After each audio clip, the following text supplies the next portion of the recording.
चुनावी जलसों में कोरोना नियमों की जमकर धज्जियां उड़ी और अब हालात यह है कि देश कोरोना की गहरी दलदल में बुरी तरह फंसा दिखाई दे रहा है। आज चर्चा इसी मुद्दे पर होगी कि आखिर कोरोना की लहर को समय पर देखने के बाद भी इसे रोका क्यों नहीं जा सका और सियासत आखिर क्यों कोरोना के खतरे पर भारी पड़ गई।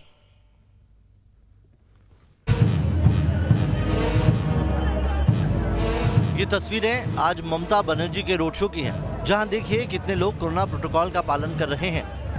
दीदी जरूर मास्क के साथ दिख रही हैं, लेकिन इसी भीड़ में कई ऐसे लोग हैं जिन्हें वायरस का कोई डर नहीं। ऐसा नहीं कि पश्चिम बंगाल, तमिलनाडु या असम के किसी एक पॉलिटिकल पार्टी के रैली में ये तस्वीर देखने को मिलती है, बल्कि हर पॉलिटिकल पार्टी के रैली, रोड शो और डोर टू डोर कैंपेन की तस्वीर कम बेसी ऐसी ही है।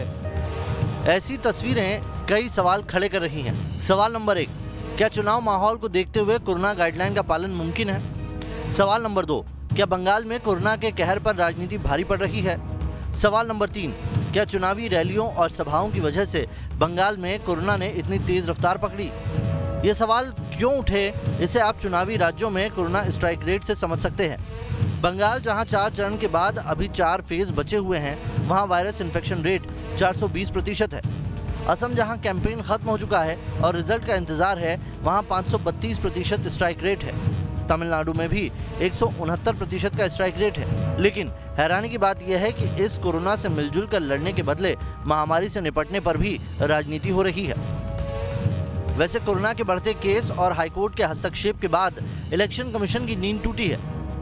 इलेक्शन कमीशन ने बंगाल में आगे के कैंपेन और वोटिंग को लेकर अब ऑल पार्टी मीटिंग बुलाई है। इस मीटिंग में उन सभी पार्टियों के नेताओं को बुलाया गया है जो बंगाल में चुनाव लड़ रहे हैं। वैसे इलेक्शन कमीशन की मीटिंग से पहले उसका इफेक्ट भी दिखने लगा है। सीपीएम ने तय किया है कि कोरोना के बढ़ते केसेस को देखते हुए वह आगे सारे कैंपेन वर्चुअल ही करेंगे। हमारी पार्टी ने ये साफ ऐलान कर दिया है कि कोई बड़ी मीटिंग, बड़ी रैली हमारे तरफ से, मार्क्सवादी कम्युनिस्ट पार्टी की तरफ से, और हम नहीं करेंगे। वजह जो हो, चुनाव वाले राज्य बंगाल में जहां अभी 4 फेज बाकी है, वहां कोरोना के 6000 केस आने लगे हैं। वायरस का स्ट्राइक रेट 420% तक जा पहुंचा है। जरूरत है कि तुरंत इस पर कोई एक्शन हो, हालात को और बिगड़ने से रोका जाए। Team news nation. तो सवाल यह है कि कल तो इलेक्शन कमीशन ने बैठक बुला ली है, लेकिन क्या इलेक्शन कमीशन के अधिकार क्षेत्र में आता है, या इलेक्शन कमीशन के अधिकार क्षेत्र में तो जरूर आएगा, लेकिन इलेक्शन कमीशन ये कोशिश करेगा कि जो आखिर के 4 दौर का मतदान है वो समय से पहले पूरा हो जाए। क्या ऐसा हो सकता है? क्या राजनीतिक पार्टियां इसके लिए राजी होगी? हमारे एक्सपर्ट क्या सोचते हैं, डॉक्टर्स क्या सोचते हैं, कैसे इस हालात में निपटा जा सकता है? और ग्राउंड जीरो से रिपोर्ट भी लेंगे। हमारे सहयोगी धीरेन्द्र पुंडीर जुड़े हुए हैं, उनसे ये पूछेंगे कि क्या उन्होंने किसी भी रैली, किसी भी रोड शो या किसी नुक्कड़ सभा में कोरोना गाइडलाइंस का पालन होते देखा। सबसे पहले अपने तमाम पैनल को इंट्रोड्यूस करता हूं। मेरे साथ सुबीर भौमिक साहब है, वरिष्ठ पत्रकार। मेरे साथ डॉक्टर आर.एस. चहल हैं, जो कि जाने माने डॉक्टर है, सर गंगाराम हॉस्पिटल के वाइस प्रेसिडेंट है, डिपार्टमेंट ऑफ स्पाइन सर्जरी के। डॉक्टर निखिल प्रसून है, बीजेपी के नेता हैं। विजय मिश्रा जी हैं, स्पोक्स पर्सन है टीएमसी के। और धीरेन्द्र पुंडीर से मैं आपको मिलवा ही चुका हूं। धीरेन्द्र, सबसे पहले मैं आपसे जानना चाहूंगा कि इतने दिन हो गए आपको, महीने के आसपास हो गया आपको बंगाल के अंदर घूमते हुए, लगभग हर इलाके में आप घूमे, कहीं भी आपने रत्ती भर देखा कि कोरोना की जो गाइडलाइंस है इलेक्शन कमीशन की भी लंबी चौड़ी गाइडलाइंस है, उसका किसी भी पॉलिटिकल पार्टी ने पालन किया हो? देखिए, इस पूरे मामले में दीपक जी 1.5 महीने से ज़्यादा का वक्त हो गया, जो कोलकाता से शुरू करके नॉर्थ बंगाल के लास्ट तक अलग अलग हिस्सों में सब में एक बार घूम चुके हैं। लेकिन सिर्फ चुनाव आयोग के अलावा, चुनाव आयोग इसलिए कह रहा हूं कि चुनाव आयोग जो इलेक्शन करा रहा है उसमें आप देखेंगे लगातार सैनिटाइज कराने से लेके ग्लव्स पहनाने तक उनकी सिंसियरिटी दिखती है, जो सब पालन कर सकते थे। लेकिन किसी भी राजनीतिक दल, ये किसी एक दल की बात नहीं है, ये तमाम राजनीतिक दलों की बातें हैं कि उनमें से किसी की ये इच्छा शक्ति नहीं दिखी कि वो मंच से, क्योंकि मैं लगातार 28 फरवरी से, अगर आप अंदाज करें, हर रैली को देख रहे हैं, किसी भी मंच से इस बात की कोशिश नहीं हुई कि वो ये कहे कि मास्क पहनी है। एक बात ऊपर मंच से आप कह सकते थे, वो उसको कहते नहीं दिखते हैं। आपकी रैलियों में किसी किस्म का सैनिटाइजेशन का या किसी किस्म के मास्क का या कोई भी एक ऐसा जो कोरोना का प्रोटोकॉल कहता हो उसका कोई पालन करते हुए दिखता हो, स्वेच्छा से या वैसे। हाँ, आप आपको मंच पर जरूर दिखेंगे। जो तमाम नेता हैं वो मंच पर, चाहे वो किसी भी पार्टी के, आज पार्टी का नाम लेने का कोई मतलब नहीं है, क्योंकि आपको दिखेगा हर कोई एक जैसा है। वो अपने लिए मास्क लगाए हुए हैं, वो अपने लिए टेस्ट होते हैं। जो मिलने जाएंगे हेलीपैड पर कौन रहेगा उसका टेस्ट होगा, वहाँ बाकायदा रैली में पहले बता दिया जाता है ये लोग हैं, उनका टेस्ट होता है। लेकिन वो हजारों लाखों की जनता जो आपको जिताने के लिए आ रही है वो आपके साथ है, लेकिन आपको उनके साथ होना था वो कहीं नहीं दिखता है। और जिस तरह से कोरोना का यहाँ हाल दिख रहा है, बल्कि मैं ये कहूँगा कि कई लोग जब लगातार आसपास आपके खांसते दिखते हैं तो आपको लगता है कि शायद यहाँ से कितने लोग बचकर निकलेंगे इस कोरोना से, वो कह पाना बहुत असंभव है। और 1.5 महीने का यही बताता है कि राजनेताओं, चूंकि इस पर यह भी ध्यान देना चाहिए, जब चुनाव आयोग ने बातचीत की थी, याद कीजिए इस चुनाव की शुरुआत में, तो तमाम राजनीतिक पार्टियों ने ही इस फिजिकल रैलीज की इजाजत मांगी थी, क्योंकि उनका ये कहना था कि अगर ये ऐसा नहीं होगा तो उसका फायदा इनको मिल सकता है। तो मुझे ये कहने में कोई गुरेज नहीं कि यहाँ किसी भी प्रोटोकॉल का कोई भी राजनीतिक पार्टी पालन नहीं कर रही है, भले ही वो अभी कुछ भी इसका जवाब दे, लेकिन यहाँ मैदान पर कोई नहीं मास्क लगा रहा है। मास्क जो सबसे ज़रूरी और सबसे आसान तरीका है वो भी कोई फॉलो नहीं कर रहा है। दीपक जी, ठीक है, अब सीधे पॉलिटिकल पार्टी से के पास चलते हैं कि उनकी कितनी संलिप्तता है। डॉक्टर निखिल प्रसूर, इतनी जिम्मेदार पॉलिटिकल पार्टी है आपकी, आप केंद्र में शासन में हैं, कई सारे राज्यों में हैं, आपसे बेहतर तो कोरोना को कोई नहीं समझता, लेकिन आपकी रैलियां देख लीजिए, लाखों की भीड़ है वहां पर और एक पर एक आदमी चढ़ा हुआ है। अगर पिछले 1.5 महीने का एनालिसिस किया जाए तो यही देखने को मिलेगा। 500% की रेट से कोरोना बढ़ रहा है, वायरस का इन्फेक्शन। आपको नहीं लगता इन मौतों की जिम्मेदार कहीं ना कहीं आपकी भी पॉलिटिकल पार्टी होगी और दूसरी पॉलिटिकल पार्टीज भी जो इस तरह की गलतियां कर रही हैं? जी नमस्ते, और सभी दर्शकों को पहला वैशाख की शुभकामनाएं देता हूं। और ये आपने जो मुद्दा उठाया है ये बेहद गंभीर है। ये कोई राजनीतिक मुद्दा नहीं है, न कोई इस पर राजनीति किसी को करनी चाहिए। यह देश की जो करोड़ों लोग हैं उनकी जान प्राण से जुड़ा हुआ यह मुद्दा है और इतनी बड़ी इमरजेंसी है, हेल्थ इमरजेंसी देश में है, तो इस पर हम सबका ध्यान फिर से आकृष्ट हुआ है, क्योंकि बीच में एक ऐसी भावना आई थी कि अब कोरोना समाप्त हो गया है। लेकिन जिस तरह 2 लाख का आंकड़ा पिछले कई दिनों से देखा जा रहा और 1 लाख से भी ज्यादा प्रतिदिन पिछले 11 दिनों से देखा जा रहा था और करीब करीब 1.4 करोड़ से ज्यादा लोग पीड़ित हो चुके हैं, तो मुझे ऐसा लगता है कि अब चुनाव आयोग ने कल जो बैठक बुलाने का निर्देश दिया है, उस बैठक में चुनाव आयोग ने जिन भी बिंदुओं पर विचार रखेगा, चुनाव आयोग की तरफ से क्या प्रस्ताव आता है उसके प्रत्युत्तर में हम उनसे सकारात्मक सहयोग करते हुए निश्चय ही उनके द्वारा दिए गए दिशा निर्देशों का पालन करने के लिए उद्यत होंगे, ऐसा आश्वासन मैं आपके माध्यम से। लेकिन डॉक्टर निखिल प्रसूर, अफसोस की बात यह है कि अभी तक चाहे आप हो, चाहे टीएमसी हो, चाहे कांग्रेस हो, किसी ने चुनाव आयोग के दिशा निर्देशों का पालन नहीं किया है। विजय मिश्रा जी, आपसे जानना चाहूंगा, आज ममता बनर्जी जी का रोड शो देख लीजिए, मेरे ख्याल से 90% लोगों के चेहरे पर मास्क नहीं था ममता बनर्जी को छोड़ के। क्या जान की कोई कीमत नहीं रह गई चुनाव के आगे? हमारी पार्टी की तरफ से हमेशा यही निर्देश है कि कोरोना जो अदृश्य महामारी, जो एक बहुत बड़ी समस्या पूरे इस देश में जो खड़ी हुई है, हम लोगों ने कोरोना से लेकर के तमाम जितने भी कोरोना के समय हमारी नेत्री रास्ते पर उतर करके लोगों के लिए माने हर तरह का सहयोग की। और हम लोग जो है, जो भी चुनाव आयोग का माने हम लोगों की तरफ से सकारात्मक, हम लोगों की सोच है, हमारी पार्टी हमेशा सकारात्मक सोच लेकर के चल रही है। लेकिन देश आजाद होने के बाद, देश स्वतंत्र होने के बाद पहली बार एक जिला में 3 फेज में चुनाव कराए जा रहे हैं। यह बहुत ही दुख की बात है। अब पता नहीं चुनाव आयोग क्यों करा रहे हैं, क्या वजह है, लेकिन कोरोना को लेकर के हमारी पार्टी के तरफ से हर तरह के सकारात्मक सहयोग हमारी पार्टी करेगी। कल जो नहीं, लेकिन आपकी रैलियों में कहा था मास्क, आपकी रैलियों में कहा थी सोशल डिस्टेंसिंग, और ये सिर्फ आपकी बात नहीं है, ये डॉक्टर निखिल प्रसून की बात है। यही सवाल मैंने उनसे पूछा। और आज का आप ममता जी का रोड शो देख लीजिए, 90% लोगों के चेहरे पर मास्क नहीं है और भीड़ चलती जा रही है ममता जी के पीछे। जी, हमारी पार्टी के रोड शो के लिए कहा गया था कि 5 लोगों से ज्यादा गाड़ियां नहीं, घर घर संपर्क के लिए कहा था कि नेता के साथ 5 लोगों से ज्यादा लोग नहीं। ये इलेक्शन कमीशन के नियम है, पर इनका तो साफ तौर पे मखौल उड़ाया है सभी पॉलिटिकल पार्टीज ने। ना हमारे तरफ से, हमारी पार्टी के तरफ से हमेशा यही अभी ये किया जा रहा है कि लोग मास्क का उपयोग करें, फिजिकल डिस्टेंस जो है का पालन करें और सैनिटाइजर से लेकर तमाम जो जो प्रिकॉशन लेने चाहिए कोरोना से बचने के लिए, इसका हमारी पार्टी की तरफ से माने निर्देश दिया जा रहा है और हम लोग इसको अमल कर रहे हैं और माने हर तरह से जो है हम लोग इसके लिए माने यहाँ तो मान लीजिए ना, हाँ गलती हो गई है, मतलब तस्वीरें जो दिखा रही हैं वो आपकी कहानी का ठीक उल्टा कह रही हैं। यहाँ तो मान लीजिए ना, हाँ भाई गलती हुई है, खाली आपसे नहीं हुई है, बीजेपी वालों से भी हुई है, कांग्रेस वालों से भी हुई है। खाली लेफ्ट का मैं इसलिए बोलूंगा कि लेफ्ट ने यहाँ से कहा है कि वो वर्चुअल कैंपेन करेंगे। नहीं, सबसे बड़ी बात क्या है ना दीपक सर, सबसे बड़ी बात है कि हम लोग जो है माने अब पता नहीं क्यों क्या कारण से इतने फेज में चुनाव हो रहे हैं, वो तो इसी बता पाएंगे। लेकिन ये जो कोरोना की महामारी से लोग माने संक्रमित ही नहीं हो रहे हैं, लोग मारे भी जा रहे हैं। बहुत ऐसे लोग हैं, परसों की बात है, एक 65 वर्ष की महिला का देहांत हो गया, उनका बॉडी डिस्पोजल के लिए हमें काफी जो माने काफी ये बहुत ही एक माने ये बहुत बड़ा ऐसी एक महामारी जो आ रही डॉक्टर निखिल, मैं 1 मिनट आपके पास आऊंगा, सीधे सुबीर भौमिक के पास चलता हूं।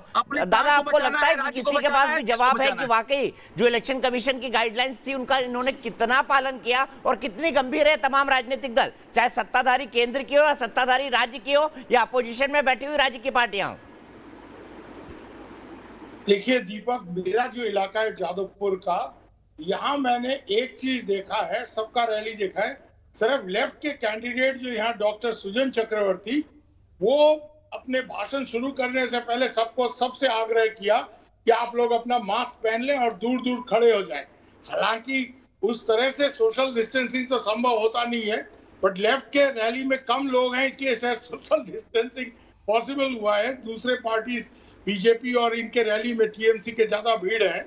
बट इतना जरूर हमने सुना है, अपने कान से सुना है कि डॉक्टर सुजन चक्रवर्ती यहाँ खड़े होकर उन्होंने भाषण शुरू करने से पहले कहा कि सबाई मास्क पड़ेगी। तो ये एक चीज मैं आपको बताता हूँ। और लेफ्ट ने ये वर्चुअल कैंपेन का जो है लीड लिया है। हालांकि अब लेफ्ट उतना प्रासंगिक तो बंगाल के पॉलिटिक्स में नहीं रहा, बट इसमें लेफ्ट ने थोड़ा ज्यादा अवेयरनेस दूसरे लोगों से दिखाया। दूसरी चीज जो विजय मिश्रा जी हिंट कर रहे थे, ये सवाल मेरा भी है। ये 8 फेज का चुनाव जो है, अगर थोड़े प्लानिंग ठीक से होता तो 8 फेज का जरूरत नहीं होता, 4 से 5 फेज में आराम से सेंट्रल फोर्स डिप्लॉय करके किया जा सकता था। ये जो इतना लंबा चुनाव खींचने का जो अंदाजा है, इसका जरूर एक इम्पैक्ट इसके ऊपर है।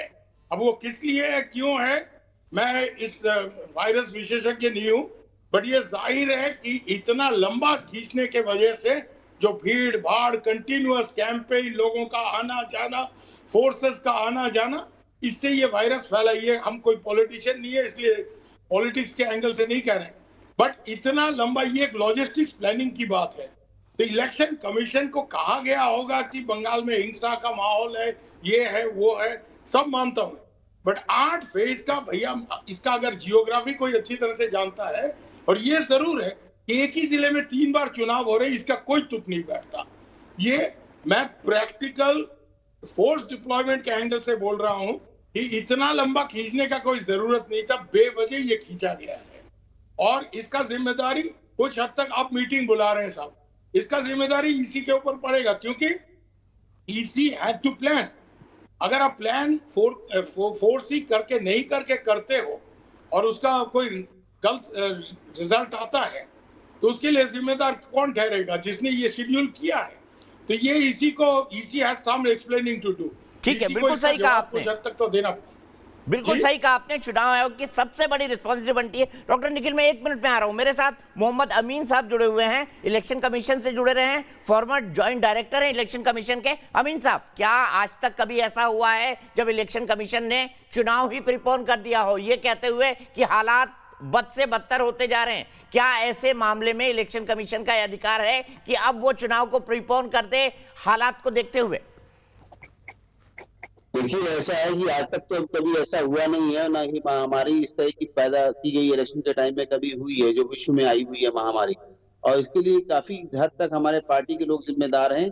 अगर वहां पर कोई ज्यादा इन्फेक्शन फैल रहा है, उसके लिए इलेक्शन कमीशन ने हमेशा ही सारी पार्टियों से मिलकर बात कर और उनसे समझौता करने के बाद आपस में एक दूसरे की बातें करने के बाद उनको गाइडलाइन तैयार की जाती है और दी जाती है कि साहब वहाँ पे हम इलेक्शन कराने जा रहे हैं। और जहां तक कि कई बार अभी 3-4 बार लोगों ने अपनी पार्टी के लिए कहा कि हाँ इसी ने जो है इलेक्शन कमीशन ने 8-8 फेज की बात की है इलेक्शन की। देखिए लोगों को देखिए ऐसा है कि एक मरीज के लिए डॉक्टर का ही सही उपचार सही पता चलता है, वो कितने दिन रेस्ट देगा क्या करेगा। लेकिन जो स्थिति है ये हमारे बंगाल की, और भी तो स्टेट में चुनाव कराए गए हैं, शांतिपूर्ण चुनाव हुए हैं, किसी तरह की कोई दुर्घटना कोई प्रॉब्लम नहीं हुई है।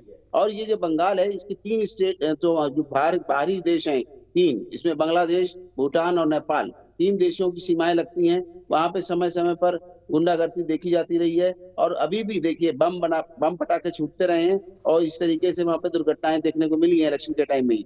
तो अगर इलेक्शन कमीशन ने अपना स्मूथ इलेक्शन और साफ सुथरा इलेक्शन कराने के लिए धीरे धीरे अपना समय से किया है, अब ये एकदम से तो नहीं पता था कि एकदम से महामारी बढ़ जाएगी।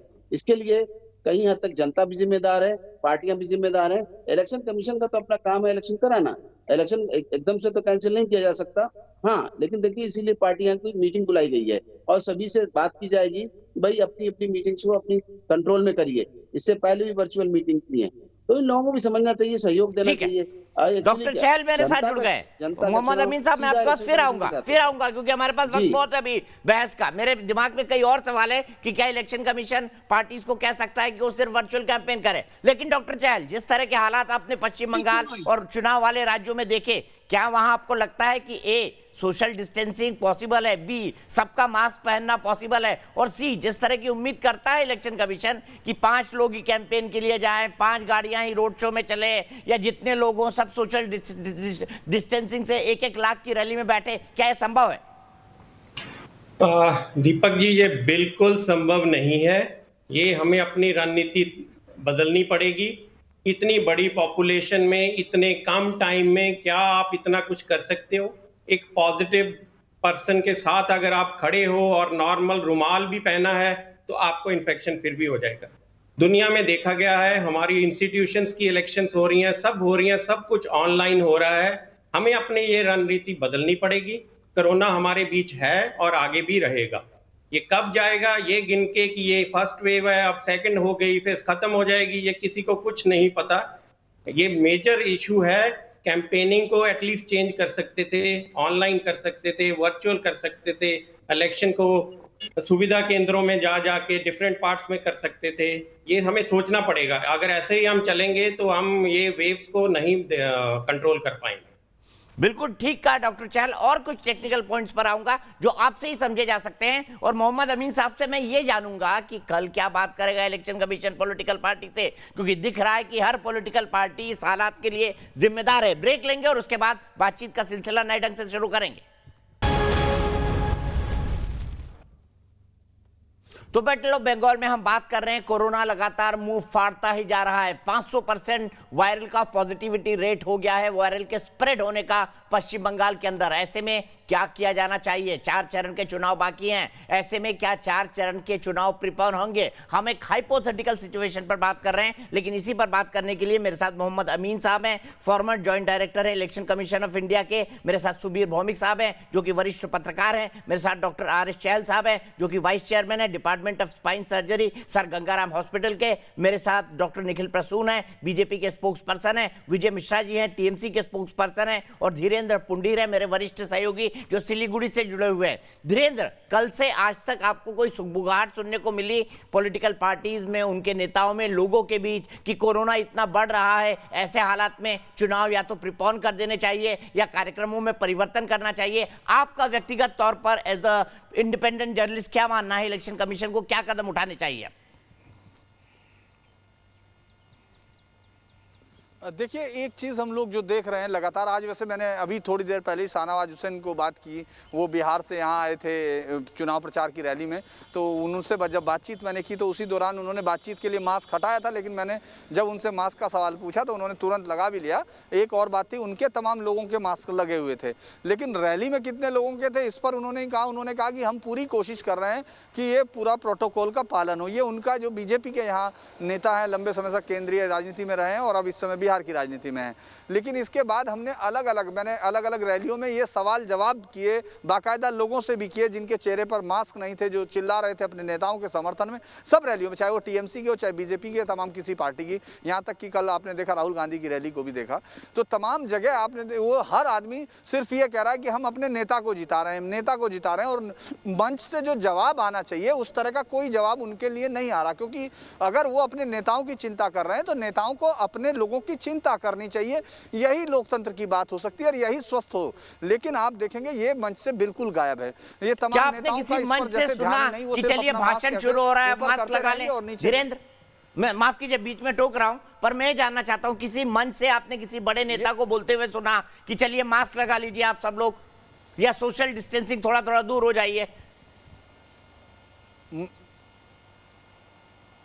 मुझे हैरानी है कि सिर्फ एक भी दीपक जी, इतनी रैलियों को कवर करने के बाद मैं ये कह रहा हूं कि एक भी नेता के मुंह से मुझे ये शब्द सुनाई नहीं दिया, चाहे वो केंद्रीय नेतृत्व हो बीजेपी के जो वहां से यहाँ कारपेट कैंपेनिंग कर रहे हैं, या फिर टीएमसी की लीडर हो जो लगातार अकेली इस तमाम चुनाव को टीएमसी की तरफ से संभाले हुए हों। कल हम लोग संयुक्त मोर्चा की इस रैली में भी गए, इससे पहले भी संयुक्त मोर्चा की 2-3 रैलियों को हमने कवर किया। उनमें से किसी भी नेता को ये चिंता नहीं थी कि सामने एक दूसरे के ऊपर चढ़ते हुए उनके समर्थक, उनके लिए नारे लगाते हुए समर्थक यहां से कोरोना का इन्फेक्शन लेकर वापस लौट सकते हैं। किसी भी जगह ये बात नहीं आई। दूसरा ये कि मुझे ये लगता है कि जो नोटिफिकेशन जारी हो चुके, जिस तरह से चुनाव आयोग नोटिफिकेशन जारी कर चुका है, उनको रिसिंड करना होगा, उसके लिए अलग से किस तरह की प्रोसेस होगी, ये बहुत ही लीगली और टेक्निकल मसला है। इस पर शायद अमीन साहब और ज़्यादा समझा पाएंगे, क्योंकि मैं लगातार बात करने की कोशिश कर रहा था। दिल्ली में मैंने बात की उन लोगों से कि आखिर क्या ये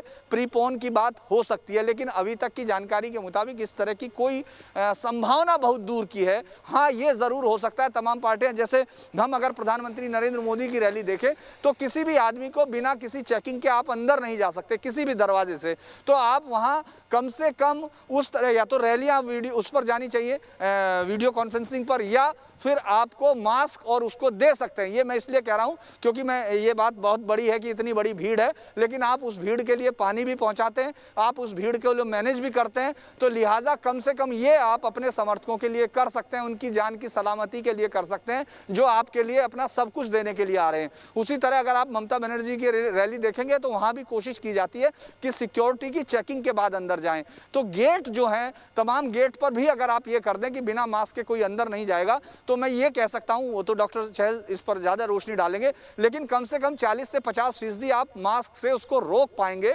और ये कोशिश हो सकती है, लेकिन इसमें ये अचूक नहीं है, लेकिन कोशिश हो सकती है। और बेहतर तो यही होगा कि मुझे लगता है कि चुनाव आयोग इस बात को पूरी तरह से पुख्ता करे कि किसी भी तरह की इस तरह की रैली ना हो, और अगर इस तरह की रैली होती है तो उस कैंडिडेट के खिलाफ क्या किया जा सकता है वो ठीक है। सीधे मोहम्मद अमीन साहब के पास चलते हैं। अमीन साहब, 2 संभावनाएं, इलेक्शन प्रीपोन कर लिया जाए, दूसरी संभावना ये कि सभी को कह दिया जाए कि अब वर्चुअल रैलीज होंगी, अब आप फिजिकली ग्राउंड पर जाकर रैली नहीं कर सकते। आपको क्या संभावना दिखाई देती है, और आपके हिसाब से इलेक्शन कमीशन को ऐसे हालातों में क्या करना चाहिए जब ये मामला पूरा आउट ऑफ कंट्रोल हो चुका है?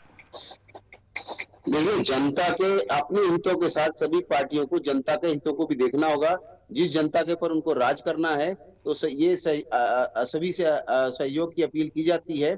इसीलिए इनकी ऑल पार्टी मीटिंग्स बुलाई गई है इलेक्शन कमीशन के द्वारा, और इलेक्शन कमीशन इस पे विचार करेगा बंगाल का, और वहां पे स्टेट चीफ इलेक्शन कमिश्नर सभी पार्टियों के साथ चर्चा करेंगे और वहां के और भी अधिकारियों के साथ चर्चा करेंगे।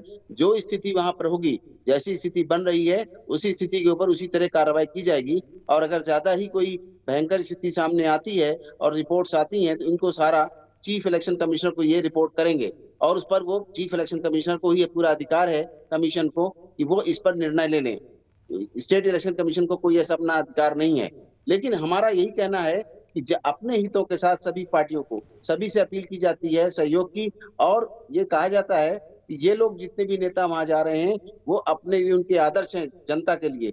तो मेरा यही कहना है, जैसे अभी आप भी कह रहे थे चौरसिया साहब, कि इन लोगों को चाहिए कि अपने डायस से, जहां से ये लोग जनता को संबोधित करते हैं अपने सहयोग के लिए, अपनी पार्टी के फेवर करने के लिए, वोट देने के लिए, उसी तरह से ये वहां पर सबसे पहले नारा लगाने से पहले वहां इस बात की करें कि सभी लोग जो जनता के लोग वहां पर पार्टिसिपेंट हैं, आ रहे हैं उनकी रैलियों में, वो वहां पर निश्चित करें, उनके कार्यकर्ता निश्चित करें कि वो सभी वहां पे मास्क लगाएं और सैनिटाइजेशन प्रॉपर हो। जिस तरीके से चुनाव आयोग सभी पोलिंग स्टेशन पे, बूथ पे पूरी इन लोगों के साथ सहयोग करता है, सभी को मास्क देता है। अगर नहीं भी है तो हमारे सिक्योरिटी पर्सनल उनको अपने पास से वोटरों को मास्क दे देते हैं कि वो गरीब जनता उन मास्क को लेकर तब अंदर जाती है। इससे स्थिति से निपटा जा सकता है। अब इससे ज्यादा तो मैं अभी इस स्थिति में नहीं हूँ कि कहने की, जब तक की मीटिंग ना हो जाए और वहाँ की स्थिति स्पष्ट ना हो जाए ठीक है, और मैं ये सीधा रिपोर्ट्स ऊपर तक चली जाए। सीधा डॉक्टर चहल के पास चलता हूँ। डॉक्टर चहल, अगर आपसे सलाह मांगी जाती है आज के हालात में तो आप क्या कहते हैं? प्रीपोन कर दिए जाए इलेक्शन? अगर प्रीपोन नहीं हो पा रहे हैं तो कम से कम वर्चुअल कैंपेनिंग हो जाए। आप क्या करते हैं डॉक्टर चहल? आप एक एक्सपर्ट के तौर पर क्या एडवाइस देते हैं? दीपक जी, इलेक्शन कमीशन एक इंडिपेंडेंट बॉडी है। एज अ मेडिकल प्रैक्टिशनर हम तो उनको यही एडवाइस करेंगे कि ये मास क्राउड बिल्कुल बंद होना चाहिए। उसकी जगह वो क्या करना चाहते हैं, क्या ऑप्शंस हैं उनके पास, ये उनका फील्ड है। पर विकल्प बहुत हैं। मेजर कंपनीज की मीटिंग्स ऑनलाइन हो रही हैं, सब फैसले ऑनलाइन हो रहे हैं। ये ना तो हमारे देश का कोई लास्ट इलेक्शन है, इलेक्शन आगे भी होने हैं। डेमोक्रेसी में इलेक्शन एक बहुत इंपॉर्टेंट पार्ट है, तो हमें इस पे जरूर ध्यान देना पड़ेगा। अगर हम आज नहीं सुधरेंगे तो हम इसका अंदाजा आप देख ही रहे हो कि कुछ दिनों में भुगतने वाले हैं। सुबीर दा, आपको क्या लगता है, क्या विकल्प हो सकता है ऐसे हालात में? क्योंकि हमको जान है तो जहान है, और अगर जान ही नहीं रही लोगों की, अगर लोग बीमार होते रहे, इसी तरह प्रभावित होते रहे, तो फिर वेस्ट बंगाल में कितना भी अच्छा शासन आ जाए, राम राज्य आ जाए, वो देखने के लिए थोड़ी बचेगा। नहीं, राम राज्य रावण राज ये सब तो बकवास है, ये सब लोग कहते रहते हैं ये चुनाव रैली में। बट एक चीज है, कल से दीपक मैं सोशल मीडिया पोस्ट बड़ा गौर से मॉनिटर कर रहा हूँ दोनों तरफ से। खास तौर से तृणमूल वालों का, जो तृणमूल टाइप के लोग हैं जो हम जानते हैं, ये लोग लिखे जा रहे हैं कि election commission will now postpone the elections. मतलब कि उनका ये इल्जाम है कि हम जीतने वाले हैं अब ये कोविड के बहाने। तो मतलब जाहिर है कि इसको लेके भी पॉलिटिक्स होगा। कल के मीटिंग में आप देख लेना, बहुत आसान नहीं होगा कि इलेक्शन कमीशन ने कहा और एक कंसेंसस बन गया कि साहब जान है तो जहान है तो चुनाव पीछे कर दो। ऐसा नहीं होगा, एक दूसरे पर ये तू मैं ये सब होगा। बट एक चीज यहाँ समझने वाली बात है, एक ऑप्शन जरूर सोच के देखा जा सकता है कि ये 4 चरण जो बाकी रहे, 17 तारीख वाला तो होना है, उसको इधर उधर करने का स्कोप नहीं है। बाकी जो 3 शेड्यूल है वो एक साथ किया जा सकता है। नहीं, क्लबिंग ये अमीन साहब बेहतर बता सकेंगे, मैं इस चीज पे एक्सपर्ट नहीं हूँ। बट ये एक ऑप्शन रहा कि साहब जो है हो गया, बट अभी खींच के इसको खत्म करो। वर्चुअल कैंपेनिंग के जहां तक सवाल है दीपक, ये एक डेमोक्रेटिक इलेक्शन है और चहल साहब सही कह रहे हैं। बट एक चीज ये भी सोच लीजिए कि ऑनलाइन कनेक्टिविटी जिसके पास नहीं है वो तो इससे फिर वंचित हो जाएगा। हुआ कि नहीं हुआ? अब हमारे पास ऑनलाइन है, हम वर्चुअल मीटिंग लीडरों को सुन सकेंगे, सब कर सकेंगे। जिसके पास ये फैसिलिटी नहीं है, ये डेमोक्रेसी वाला इशू जरूर आ जाएगा। अब ये पॉजिटिव नेगेटिव इसको लेके झेलने का टाइम अभी नहीं है, क्योंकि सबसे पहले प्रायोरिटी तो महामारी रोकने वाला होना चाहिए।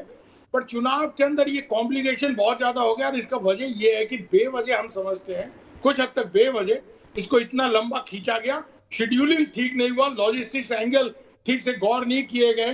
कहा गया कि सब बंगाल में तनाव है, मारपीट हो सकता है, ठीक है, और ये हो सकता है। अब बॉर्डर की बात कर रहे थे, नेपाल और भूटान में कहाँ मारपीट होता है? बांग्लादेश के इलेक्शन में मारपीट होता है, हमारे जैसा बंगाली पॉपुलेशन है। तो इसका यहाँ इम्पैक्ट इसी बात को मैं डॉक्टर निखिल प्रसून हाथ उठा रहे हैं, आप ही के सुझाव को ले चलता हूं। क्या निखिल प्रसून, अभी इतनी इलेक्शन कैंपेन तो हो गई है, क्या ये हो सकता है कि 17 तारीख के बाद के 3 चरण एक साथ क्लब किए जाए? क्या बीजेपी इस बात के लिए एग्री होगी या वर्चुअल कैंपेन? चुनाव आयोग का, जी हाँ, ये चुनाव आयोग का विशेषाधिकार है। वो जैसा निर्णय होगा वो बाध्यतामूलक होगा, उसकी अनुपालना हम करेंगे। लेकिन जिस वक्त चुनावों की घोषणा हुई थी उस वक्त जो है वो कोरोना का जो प्रसार है वो एक तरह से समाप्त प्राय की तरफ बढ़ रहा था और काफी हद तक जो काबू में आ चुका था। उसके बाद ये जो नया स्ट्रेन आया यूके वाला, तो उसके बाद जो दूसरे तीसरे दौर के बाद ऐसी भयावह स्थिति बनना शुरू हो गई और पिछले 10 दिन में ही करीब करीब पीक की तरफ चला गया। तो ऐसा अंदेशा उस वक्त चुनाव आयोग को नहीं था। तो उस वक्त तो ये प्रायोरिटी थी कि यहाँ किस तरह से कानून व्यवस्था की स्थिति को संचालित किया जाए, क्योंकि जो मुख्यमंत्री महोदया ने 2011 से लेकर हमेशा 6-6, 7-7 चरणों में चुनाव करने की मांग की थी। दूसरी बात कि अब चुनाव आयोग जो निर्णय लेगा वो हम मानेंगे। तीसरी बात कि ये सुझाव बेहद अच्छा है कि जिस तरह, और हमारे प्रधानमंत्री महोदय ने कई बार, हजारों बार बोला है लोगों से कि वो पहले अब दवाई भी और कड़ाई भी, तो इस माध्यम से वो हमेशा बोलते आ रहे हैं, बाकी लीडर्स भी बोलते आ रहे हैं कि सारी व्यवस्थाओं का फिर से पालन किया जाए कोरोना से बचाव के लिए। तो इसमें हम पीछे नहीं हैं और जहां तक भरसक प्रयास भी करते हैं। और जो एक और बात है कि मुख्यमंत्री महोदया ने जिस दिन जो धरना दिया वहां पे, तो चुनाव आयोग का जो आदेश आया, वो स्वास्थ्य मंत्री भी हैं, इसके बजाय वो स्वास्थ्य दफ्तर में, क्योंकि सामान्य प्रशासन जो है, यहाँ अस्पतालों की स्थिति, बेड्स की स्थिति, मेडिसिन की स्थिति और बाकी क्रेमेटोरियम्स की स्थिति, इसकी भी तो समीक्षा सरकार करे। सरकार इस तरह से पूरी तरह सुप्त प्राय नहीं हो सकती है, उसके बदले वो स्वास्थ्य दफ्तर में जाकर के एक समीक्षा बैठक कर सकती थी। तो इस तरह से वो नहीं करके फिर उन्होंने 8 बजे जैसे समाप्त हुआ फिर से मैदान में आ गई। तो एक तरह से उस वक्त भी वो मैदान में बैठी थी। तो सामान्य प्रशासन, और एक और बात है कि केवल चुनाव ही इसके लिए, चुनाव में जो रैलीज होती है, इसे इनकार नहीं किया जा सकता कि खतरनाक और भयावह स्थिति तक ले जाएगा ये कोरोना को, इससे हमें बचना है। लेकिन महाराष्ट्र में, कर्नाटक में, केरल में, बिहार में, बाकी राज्यों में जो अभी तो चुनाव है नहीं, तो हमें बाकी चुनाव हो या ना हो, जो प्रिकॉशंस है वो अपनी जगह है। हाँ, चुनाव उसमें उत्तरोत्तर बढ़ोतरी कर सकता है, हमें इससे हमें सचेत रहना है। इसलिए जो प्रशासन है वो जो अपना सामान्य दायित्व है चुनाव, जो कि चुनाव आप कुछ कमिट नहीं कर रहे हैं, आप कुछ कमिट नहीं कर रहे हैं कि आपका सुझाव क्या होगा। आपका सुझाव क्या होगा विजय मिश्रा जी, ये बता दीजिए इलेक्शन कमीशन की बैठक में। हमारा सुझाव, हमारी पार्टी पहले से ही 8 चरण चुनाव का विरोध कर रही है और मैं देश आजाद होने के बाद पहली बार, बंगाल ही एक ऐसा राज्य है कि जहां एक जिले में 3 फेज में चुनाव कराए जा रहे हैं। और कोरोना महामारी एक ऐसी घमंडी अदृश्य महामारी है कि जिसको बिना या तो लाया जाए या किसी के द्वारा लाया जाए, बिना लाए वो आने वाला है नहीं। तो इसमें जो हम लोगों को परहेज करना चाहिए, जो प्रिकॉशन करनी चाहिए, सारा प्रिकॉशन हम लोग उसको करेंगे। और हमारी पार्टी कल जो है अपना स्टैंड क्लियर कर देगी। तत्पर हो रहा है कि इलेक्शन कमीशन की जिम्मेदारी है, लेकिन वो अपनी जिम्मेदारियों से भूल रहे हैं। और हमारी पार्टी, सुनिए, मैं आपको बता दूं, इससे पहले जब भी चुनाव होता है, उससे पहले स्थिति की समीक्षा होती है, अधिकारियों से बात होती है, वहाँ के लोकल नेताओं से बात होती है। 8 बार चुनाव को क्यों बार चैलेंज कर रहे हैं? ये तरीका ठीक नहीं है। आपको पता नहीं स्थिति का, और आप तो नहीं इलेक्शन करा रहे हैं, वहाँ पर इलेक्शन कमीशन करा रहा है। और इतनी होने के बावजूद भी वहाँ पे हत्याएं हुई हैं। पहले भी इलेक्शन से उस दिन इलेक्शन वाले दिन भी 4 हत्याएं। चलिए, मैं यहीं पर रुकूंगा, लेकिन अभी भी कोई पॉलिटिकल पार्टी ये कहने को राजी नहीं है कि इलेक्शन कमीशन क्या करे। हर कोई ये तो कह रहा है कि ये इलेक्शन कमीशन करा रहा है, इलेक्शन कमीशन की जिम्मेदारी है। इलेक्शन कमीशन की जिम्मेदारी तो है, लेकिन क्या राजनीतिक पार्टियों ने चुनाव के दौरान कोरोना से बचने के लिए अपनी जिम्मेदारी समझी? इस पर विचार करें और साथ ही साथ इस पर विचार करें कि क्या बेहतर नहीं होगा कि 17 तारीख के फेज के बाद बाकी के 3 फेजेस को क्लब कर दिया जाए चुनाव के लिए? ये कैसे होगा टेक्निकली और लीगली?